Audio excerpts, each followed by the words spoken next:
किसी ने अपने मित्र को वंशी दी, वो गांव चला गया वंशी लेकर, तो उसने वहीं धर दी, लौट के आया तो भूल गया। तो वो मित्र बोला बंबई में कि मैं तुझे वंशी दी थी भाई, कहाँ है, मुझे चाहिए वापस।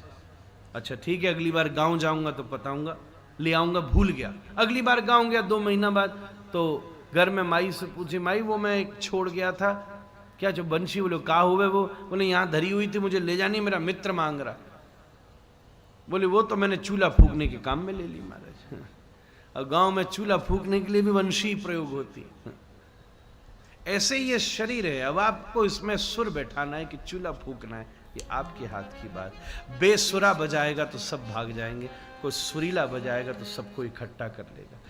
हरिप्रसाद जी बजाते तो सबके तरंग पैदा हो जाते। इस शरीर को भी तुम कितना सुर में रखना चाहते हो, इसके लिए अभ्यास करना पड़ता है, प्रयास करना पड़ता है। सुर ठीक बैठ जाए तो जीवन ऐसा हो जाएगा, तुम भी आनंद में रहोगे, जो तुम्हारे पास आएगा वो भी आनंद में हो जाएगा। कृष्ण इसलिए वंशी बजाते हैं, वंशी बजा के सबको बुलावा भेजते हैं। ठाकुर जी 3 प्रकार की चीज बजाते हैं। कल मैंने कहा था वंशी, वेणु और आकर्षणी। गैया को बुलाने के लिए बजाते आकर, तीनों का आकार भी अलग अलग है, इसका शास्त्रों में वर्णन है। अब ये सब कथा वृंदावन की है मैया, उसका स्वरूप रास। अभी तो अगर हमको कहीं धर्म ही पुष्ट करना पड़ रहा है तो वहां प्रेम की बातें कैसे हो महाराज? जाके केंद्र में कृष्ण न हो, वहां कहां से प्रेम की चर्चा हो सके महाराज? अब ठीक है, बंबई ये महानगर है महाराज, हाँ, नजर घुमाओ तो बिल्डिंगें दिखे, वृंदावन में नजर घुमाओ तो ठाकुर जी के शिखर दिखे महाराज, हैं? कुछ तो फर्क होता ही है महाराज। को बुरा नहीं माने बंबई वाला, पर हाँ अब असली बात कभी कभी 6 दिन हमको भी हो गए महाराज, कल भागेंगे। तो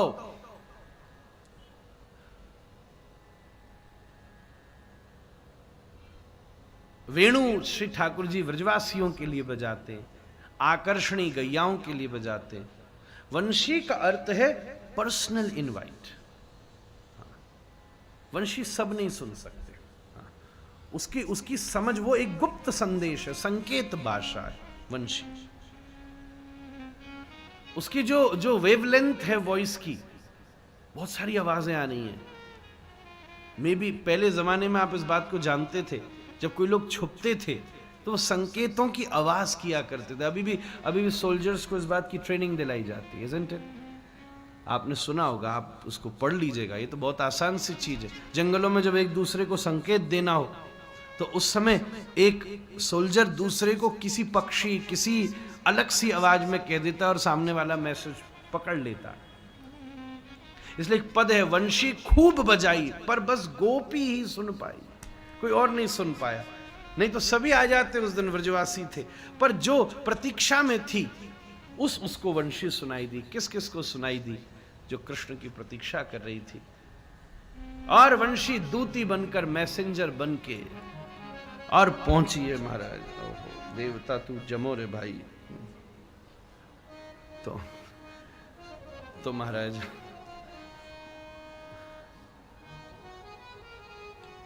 अब माता ठाकुर जी बंसी बजाएं तो सखी की चुनरी तो लहराती है, अब क्या किया जाए महाराज।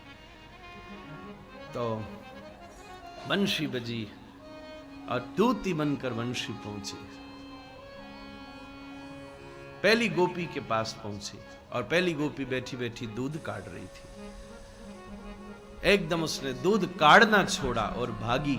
वंशी कौन सुन सकता है जो अपने जीवन में संकलन का त्याग करने को तैयार हो। जो हमारे जीवन में सामान 100 बरस का और पल की खबर नहीं है। गोपी उस संकलन को छोड़कर भागी, दूसरी गोपी के पास गई।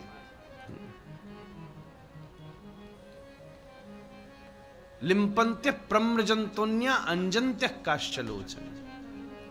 एक गोपी बैठी बैठी आंखों में काजल लगा रही थी। वंशी पहुंची, ठाकुर जी बुला रहे, चल रही चल बाने डिबिया में तो निकारो काजल और मोहरा पे पूत लीनो। बंसी बोली तेने काखी हो?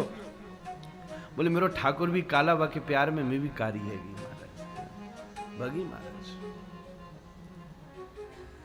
दो चीजें हैं, स्तुति और प्रस्तुति।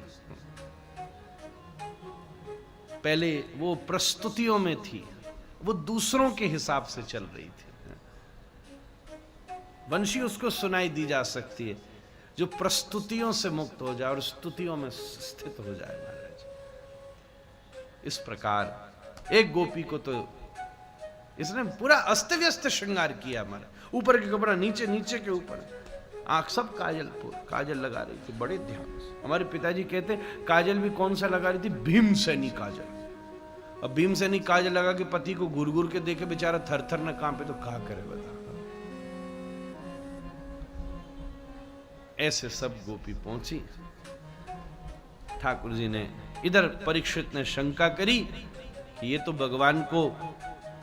भगवान तो मानती नहीं है, प्रिय मानती है, तो इसका उद्धार हो सकता है। सुखदेव जी बोले इसलिए मैं तुझे रास नहीं सुना रहा था, मैंने इतनी कथा सुनाने के बाद रास सुना है, फिर भी उत्तम पुरुष था, तुझे इतनी बार तो मैं बता चुका हूं, डांट लगा दी, फिर भी तू नहीं पकड़ पाया। अरे जब गाली देने वाला शिशुपाल तर सकता है तो प्रेम करने वाली गोपी कैसे नहीं तरेगी।